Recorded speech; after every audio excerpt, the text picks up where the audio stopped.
Third ক্লাসে আমরা problem number 8 পর্যন্ত দেখেছিলাম। আজকে প্রবলেম নাম্বার 9 থেকে ডিসকাস করব। Problem number 9 is calculate the number of molecules left when 10 to the power 21 molecule of CO2 R removed from 200 gram of CO2। কি বলেছে, একটা ক্লোজ ভেসেল আছে, ক্লোজ ভেসেলে 200 মিলিগ্রাম CO2 আছে, 10 to the power 21 molecules of CO2 যদি এই vessel থেকে remove হয়ে যায়, তাহলে এখন এই ভেসেলের মধ্যে বা ক্লোজ কন্টেনারের মধ্যে নাম্বার অফ CO2 মলিকুল কতগুলো আছে সেটা ক্যালকুলেট করতে হবে। একই প্রসিডিওর আগের প্রবলেমগুলো যেমন করেছিলাম। Molecular weight of CO2 is 44, therefore gram molecular weight of CO2 is 44 গ্রাম। কীরকম প্রবলেমগুলো দেখো, প্রবলেমগুলো আগে আমরা এরকম ধরনের প্রবলেম সলভ করেছিলাম, ঠিক এই চার্টটা আগে আমরা শো করেছিলাম, এখানেও সে একই জিনিস শো করব।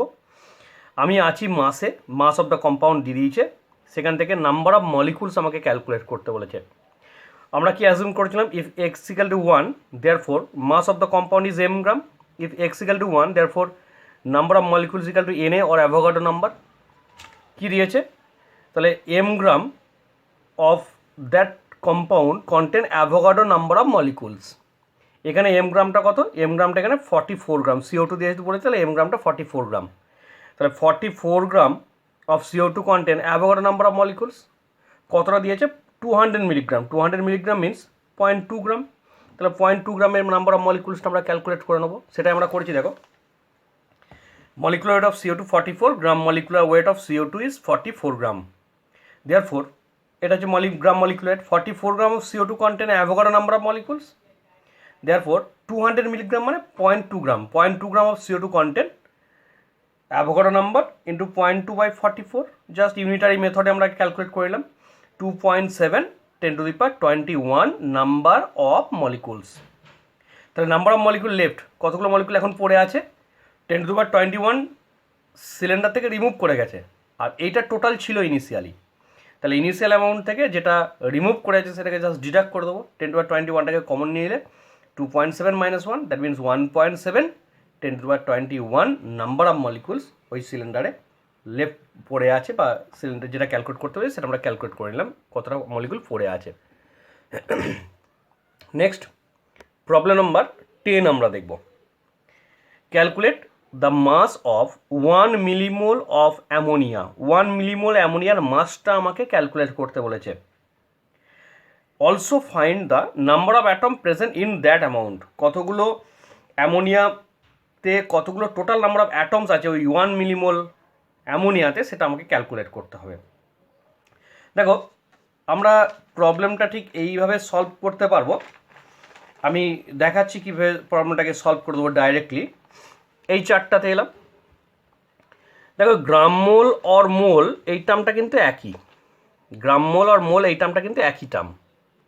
এখানে যদি আমরা x ইকাল টু 1 ধরে নিই, তাহলে 1 gram moles or 1 moles of the substance, এই মোলের সঙ্গে আমরা কার রিলেশন পাবো, মাস অফ দ্য কম্পাউন্ড।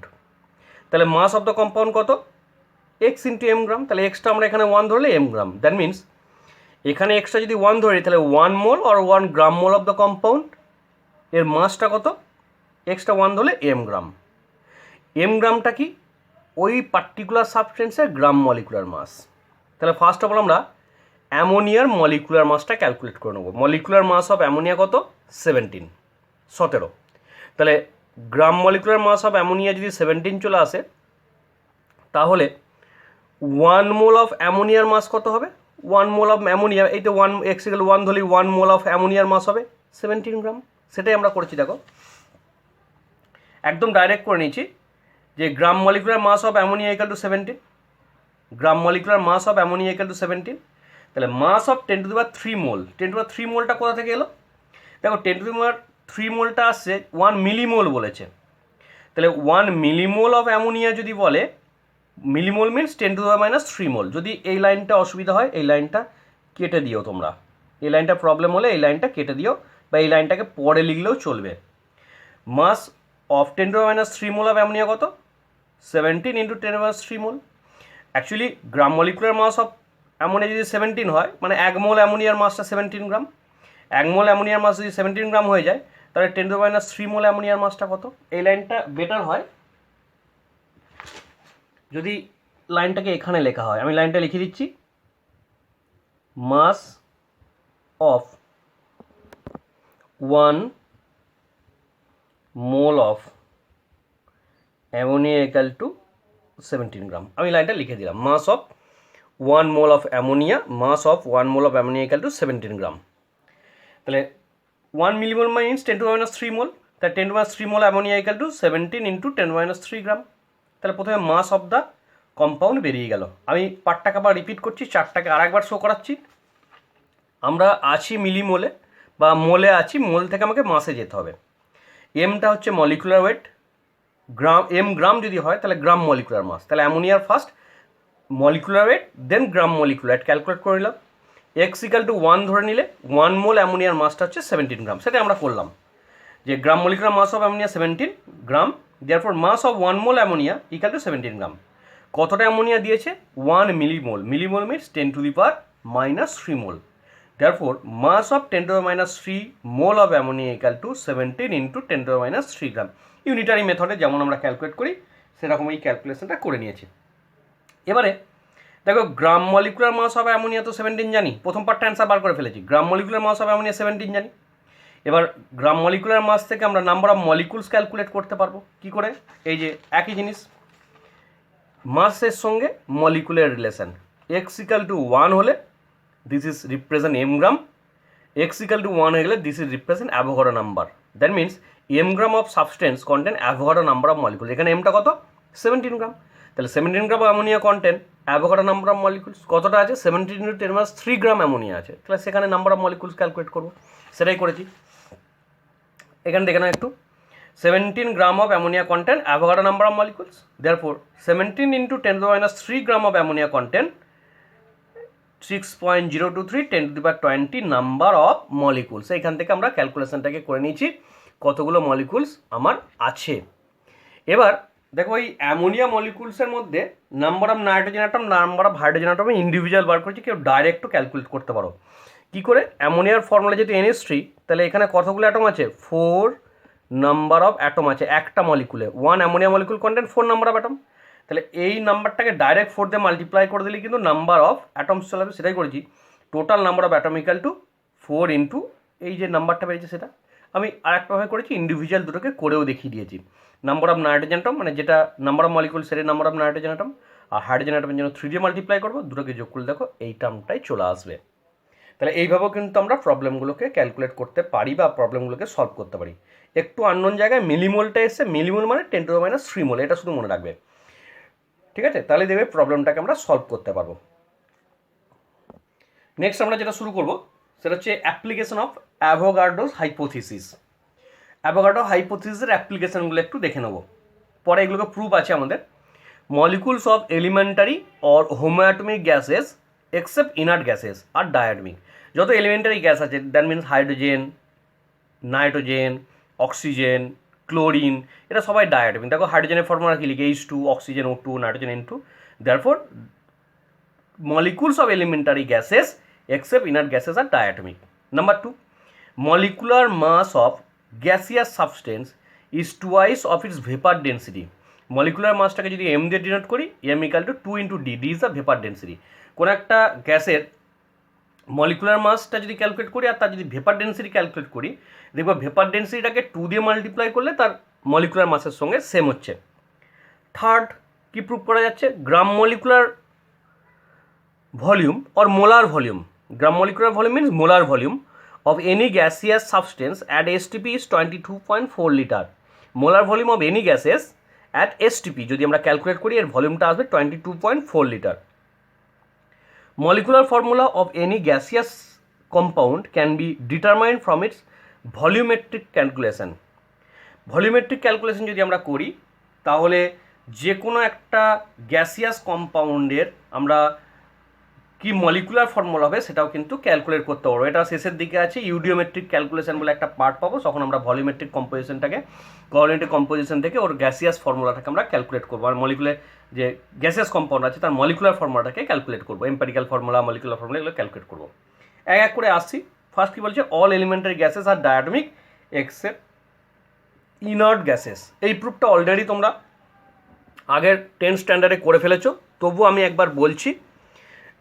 দেখলেই বুঝতে পারবে, কিছুই নয়। আমরা এখানে প্রুভ করব hydrogen and chlorine are diatomic, সেটা প্রুভ করব। তা যে দুটো গ্যাস ডায়াটমিক সেটা প্রুভ করতে গেলে আগে সেই দুটো গ্যাসের মধ্যে আমরা রিয়াকশান করাবো। কী করাচ্ছি?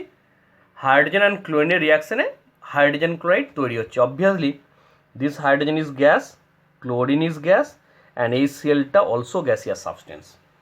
এবার দেখো, যদি আমরা ভলিউমেট্রিক ক্যালকুলেশন করি বা ভলিউমগুলোকে মেজার করি, তাহলে দেখবো 1 volume of hydrogen react with 1 volume of chlorine and form 2 volume of hydrogen chloride. আমরা ফর্মুলাগুলো এখন জানি না। সাপোজ ধরো হাইড্রোজেনের ফর্মুলা যে H2 সেটা জানি না, ক্লোরিনের ফর্মুলা Cl2 জানি না। HCl এর ফর্মুলাটা মানে হাইড্রোজেন ক্লোরাইডের মধ্যে এটুকু বলতে পারি যে একটা H আছে একটা Cl আছে, কিন্তু এক্সাক্ট ফর্মুলাটা কি সেটা আমরা ধরো জানি না। আমরা শুধু ভলিউমটা ক্যালকুলেশন করতে পারছি এবং এটা দেখতে পাচ্ছি 1 volume of hydrogen react with 1 volume of chlorine and able to form 2 volume of hydrogen chloride, সেটাই বলেছি। দেখো সেটাই রিয়াকশানের থ্রুতে আমরা প্রুভ করেছি। এবার অ্যাজিউম করে নিচ্ছি at a given temperature and প্রেসারে এই 1 volume of hydrogen contain n number of molecules, small n number of molecules. It is assume that at a given temperature pressure 1 volume of hydrogen contain n number of molecules. এখানে দেখা যাচ্ছে n number of molecules আছে। এবার according to Avogadro hypothesis, এইখানে Avogadro hypothesis apply হচ্ছে। তাহলে 1 volume of ক্লোরিনের মধ্যেও কিন্তু n নাম্বার অফ মলিকুলস থাকবে, কারণ ভলিউমটা সেম হয়ে গেলে একটা গিভেন টেম্পারেচার প্রেসারে নাম্বার অফ মলিকুলস সব কটা গ্যাসের মধ্যেই সেম হবে। দেয়ারফর এখানে কী হবে? n number of chlorine molecules থাকবে, এখানে কিন্তু 2n number of HCl molecule থাকবে। সেটাই করেছি। দেখো according to Avogadro hypothesis 1 volume of chlorine also contain n number of molecules and 2 volume of HCl contain 2n number of molecules. এবার দেখো আমরা রিয়াকশানটাকে আবার লিখছি H2 প্লাস Cl2 দিয়ে আরও দিয়ে 2HCl। HCl হাইড্রোজেনের নিচে আগে লিখেছিলাম 1 ভলিউম অফ হাইড্রোজেন, এখানে লিখছি n number of hydrogen molecules. কেন? It is assume that 1 volume of hydrogen contain n number of hydrogen molecules. তাহলে H2 গ্যাসের তলায় লিখলাম n number of hydrogen molecules. Similarly ক্লোরিনের জায়গায় লিখবো n number of chlorine molecules. HCl এর নিচে লিখবো 2n number of hydrogen chloride molecules, because HCl এর ভলিউমটা কিন্তু 2 ভলিউম, তার জন্য নাম্বারটা 2n নাম্বার অফ। এই যে অ্যাজাম্পশনে অ্যাকর্ডিং টু অ্যাভোগাড্রো হাইপোথিসিস এটা আমরা লিখতে পারছি। এবার আমি সবকটাকে n দিয়ে ডিভাইড করলে 1 number of hydrogen molecules, 1 number of chlorine molecules, 2 number of hydrogen chloride molecules. Half দিয়ে মানে 2 দিয়ে ডিভাইড করে দিলাম, therefore half number of hydrogen molecules, half number of chlorine molecules and 1 number of hydrogen chloride molecules. এতটা পর্যন্ত আমরা লিখলাম।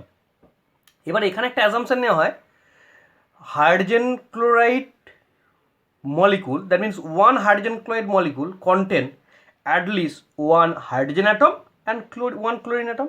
Hydrogen chloride মলিকুলে একটা হাইড্রোজেন অ্যাটম থাকবেই, একটা মলিকুলে একটা হাইড্রোজেন অ্যাটম থাকবে, একটা ক্লোরিন অ্যাটম মাস্ট থাকবেই, একটা করে হাইড্রোজেন আর ক্লোরিন অ্যাটম মাস্ট থাকবেই। এবার যেহেতু একটা করে হাইড্রোজেন অ্যাটম আছে আর একটা করে ক্লোরিন অ্যাটম আছে, এই হাইড্রোজেন অ্যাটমটা এসছে কোথা থেকে? Half number of hydrogen molecules থেকে। তাহলে half number of hydrogen molecules থেকে কি এসছে? একটা হাইড্রোজেন অ্যাটম। তাহলে সেটাই আমরা পরের পাতে দেখাবো। দেখো half molecules of hydrogen equal to 1 hydrogen atom, সেটাই করেছি। ইট is assume that 1 HCl molecule should contain at least 1 hydrogen atom which came from half molecule of hydrogen, যেটা হাফ মলিকুল অফ হাইড্রোজেন থেকে এসেছে, যেটা আগের পাতে দেখলাম যে একটা হাইড্রোজেন ক্লোরাইড মলিকুলে অ্যাটলিস্ট একটা হাইড্রোজেন অ্যাটম থাকবেই। তাহলে ওই 1 হাইড্রোজেন অ্যাটমটা এসছে কোথা থেকে? হাফ মলিকুলস অফ হাইড্রোজেন থেকে। কারণ আগের পাতে দেখলাম, এই যে আগের পাতে এখানে আমরা শো করতে পারছি যে half number of hydrogen molecules, এইটা থেকেই হাফ নাম্বার অফ মানে 1 হাইড্রোজেন অ্যাটম সাপ্লাই যাচ্ছে। তাহলে যেহেতু 1 হাইড্রোজেন অ্যাটম সাপ্লাই যাচ্ছে, তাহলে জেনারেলি আমরা এটা লিখতে পারবো half molecules of hydrogen equal to 1 hydrogen atom. তাহলে 1 molecule of hydrogen equal to 2 hydrogen atoms. Therefore 1 molecule of hydrogen equivalent যদি 2 হাইড্রোজেন অ্যাটম লিখতে পারি, তাহলে বলতে পারি হাইড্রোজেন ইজ ডায়াটমিক। সিমিলারলি আমরা এটাও প্রুভ করতে পারবো যে ক্লোরিন ইজ। ক্লোরিনের ক্ষেত্রে কীভাবে প্রুভ করবো? একই লিখবো, এইটা ওখানে অ্যাজাম্পশনটা নেবো। ইট is assume that 1 HCl molecule should contain at least 1 chlorine atom which comes from half molecule of chlorine, এবং তারপরে লিখবো half molecule of chlorine equivalent to or equal to half 1 chlorine atom. Therefore 1 molecule of chlorine equal to 2 chlorine atoms. Therefore chlorine is diatomic এবং সেটাকে হাইড্রোজেনের মতো করি একইভাবে এটাকে আমরা প্রুভ করে দেবো।